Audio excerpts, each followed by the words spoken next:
Hi hello అందరికీ. కొన్ని అరటి ముక్కలైతే నిన్న ఈవినింగ్ వేశానండి. ఇదైతే నేను కొనుక్కొచ్చి పెట్టినది.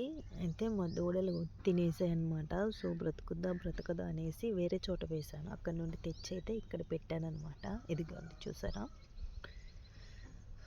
సో, బ్రతుకుతుంది అనేసి అయితే అనుకుంటున్నాను. చూడాలి. ఇవేమో ఇంటి పక్కన వాళ్ళ దగ్గర తీసుకొచ్చి వాళ్ళకాడ చాలా ఉన్నాయన్నమాట. వాళ్ళ దగ్గర తీసుకొచ్చి అయితే పెట్టాను. సో, ఇగో మా దూడ అప్పటికి తినేసింది. సో, బ్రతుకుద్దిలేండి. నిన్న ఈవినింగ్ వేశాననమాట. నిన్న ఈవినింగ్ వేసేటప్పుడు వీడియో తీద్దామనేసి అనుకున్నానులే కానీ చాలా పొద్దుపోయింది. అందుకే తీయడం అయితే కుదరలేదు. సో, ఎన్నిసార్లు వేశానో మొక్కలైతే ఒక్కసారి కూడా ఉంచలేదు మా దూడలు. సో, ఈసారైనా మంచిగా కాపాడుకుందాం అనేసి అయితే అనుకుంటున్నానన్నమాట.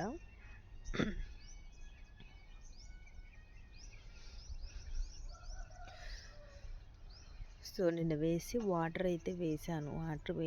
వేస్తూనే కొంచెం గేదెలది ఎరువు అయితే వేశాను. వేసేసి నాటానన్నమాట. నాటేసి వాటర్ అయితే పోసాను. ఈసారైనా అరటి మొక్కలు జాగ్రత్తగా కాపాడుకోవాలి. ఎన్నిసార్లు వేశానో లెక్కే లేదు.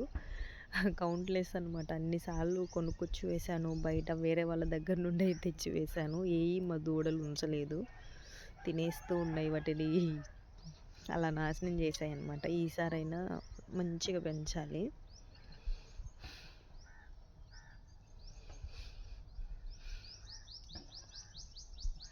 వాళ్ళ దగ్గర నుండి 5 మొక్కలు తెచ్చి పెట్టాను. ఇంకొకటేమో నేను కొనుక్కొచ్చిన మొక్క. మొత్తం 6 మొక్కలన్నమాట.